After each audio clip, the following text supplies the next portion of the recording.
কিশোরগঞ্জ ও বিভিন্ন হাটবাজারের শীতের পিঠা বানাতে ব্যস্ত দিন কাটাচ্ছে পিঠা ব্যবসায়ীরা। একদিকে পিঠা তৈরি করছেন, অন্যদিকে ক্রেতারা দাঁড়িয়ে দাঁড়িয়ে গরম পিঠা খাচ্ছে। এ যেন শীতের আমেজ। কিশোরগঞ্জ শহরের সরকারি গুরুদয়াল কলেজ মাঠে এমন দৃশ্য দেখা গেছে। কালীবাড়ি মোড়, গৌরাঙ্গ বাজার, রোদখোলা, আখড়া বাজার, স্টেশন রোড ঘুরে দেখা যায় বেশ কয়েকটি শীতের পিঠার দোকান বসেছে। এদের মধ্যে রয়েছে চিতই পিঠা, ভাপা পিঠা। গরম গরম পিঠা তৈরি হচ্ছে আর ক্রেতারা দাঁড়িয়ে খাচ্ছে। পিঠা বিক্রেতা জিয়ার সাথে কথা বললে তিনি জানায় প্রতিদিন সে 7 থেকে 8 হাজার টাকার পিঠা বিক্রি করে।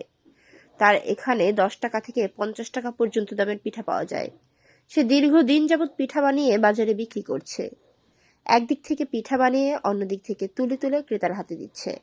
একটি চুলা দিয়ে চিতই পিঠা ও অপর দুটি চুলা দিয়ে ভাপা পিঠা তৈরি করছে।